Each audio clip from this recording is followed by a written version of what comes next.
What's up, family? DSL family at that. The best family in the world. Can we get the sun? Did we get her? Where's she at? Oh, shit. Let's see if I can get it. Think I got it there. Yeah? Yeah. I always know. It's funny. I can never see it, but I always know. Like every time I look back at the video, I've got it. Every single time I look back at the video, I got the sun when I didn't know I would or not. Okay. So let's chat quickly about who you are. Okay. If I were to ask you, and this is from one of the best, I mean, hands down, this has got to be, and I've read a lot of books, this has got to be the best book I've ever read. Top of the list.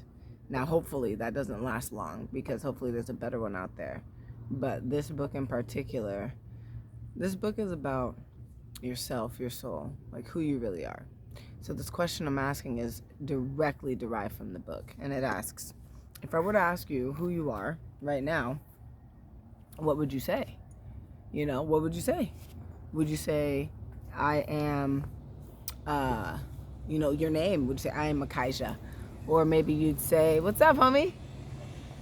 Or maybe you'd say, I am black, right? Because I'm black. Or maybe you'd say,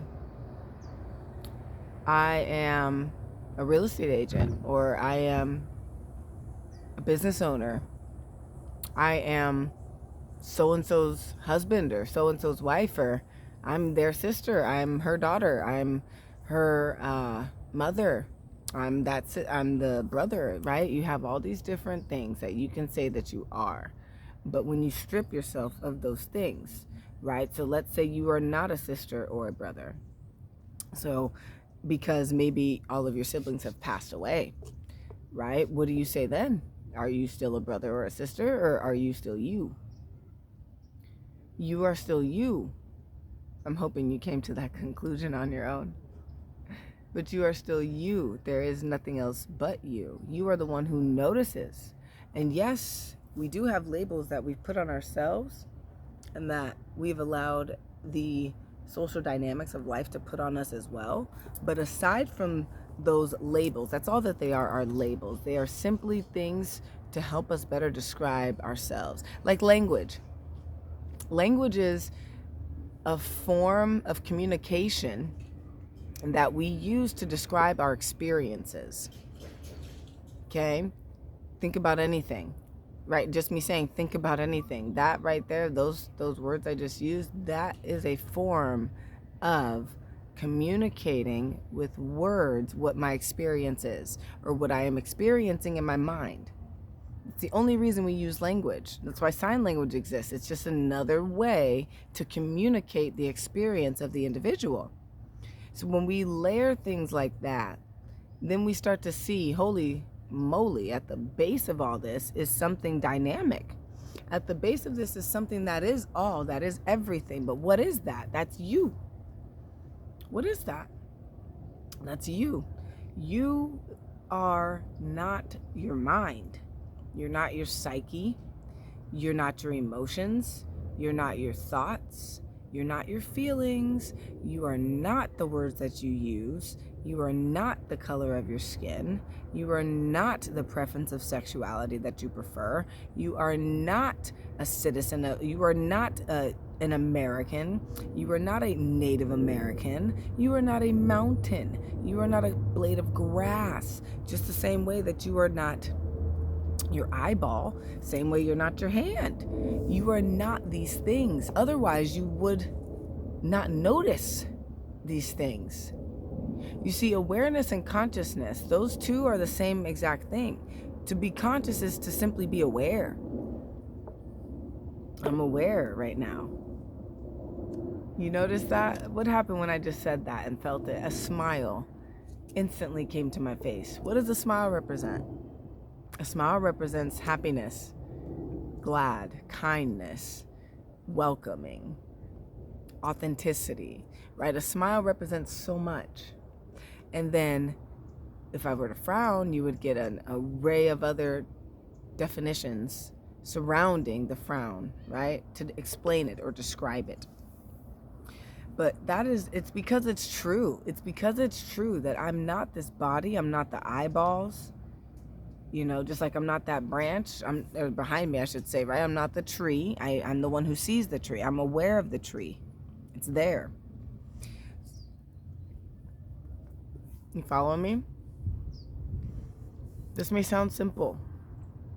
This may sound easy to understand and comprehend. This may sound like you've known it your whole life and you're just being reminded for the millionth time. This may be a shock to you. It doesn't matter where you are in this. You're listening to it for a reason, because you need to be reminded once again of who you actually are. A noun, a person, place, or a thing, right? Does that make, because you're in a person's body, does that make you a noun? No. Because you're in a person's body, does that make you the body? No, you're in the body. You are what is in the body. You are what can see it all. You are what feels it or observes the feeling. See, that's where we distinguish between an enlightened spiritual being and an unenlightened spiritual being. Yeah, there's levels to spirituality. An unenlightened spiritual being would be one who recognizes that they are aware and that they have the ability to see and be conscious. But the enlightened spiritual being is the one who has the unenlightened understanding of being aware and being conscious, and awareness being conscious. But then there's that next level. Where that next level touches is in the place where you are no longer noticing that you're aware, but you have actually placed yourself in the seat of awareness, or the seat of the soul. Now, that actually exists in your body. It's in your pineal gland, in your mind. Without even knowing that it exists, though, you know it exists. Because why? If I told you to say hello in your mind now, say hello in your mind. Keep saying it over and over and over again, right? The reason why you can hear that in your mind is because there's something hearing it. What is that something? That's you. That's something that hears the hello. That's you. That's you. You see, just because I feel the pain of this pinch on this arm does not make me the arm, does not make me the feeling, does not make me the pinch. Nor does it make me the sensation. It makes me the one who feels it. Now, if my central nervous system was not hooked up to my brain, I wouldn't be able to feel anything, because in my brain is where the seat of the soul is. Yet the heart is also where, here's fun facts. This will all make sense. The heart sends more signals, meaning synapses, meaning electromagnetic signals, meaning language. The heart speaks to the head more than the head speaks to the heart. So to get your head open, you have to get your heart open. To get your head open, you must have your heart open, period. If the heart is closed, nothing may enter the mind except for negativity. But besides the point, we have to come to the understanding that we are electromagnetic beings in an electromagnetic world, in an electromagnetic galaxy, within an electromagnetic universe, within electromagnetic universes, and so on and so on and so on.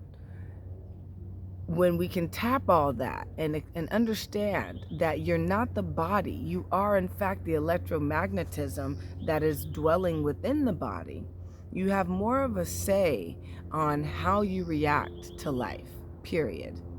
Okay? It's peace, love, and DSL. I'll come at you with another one.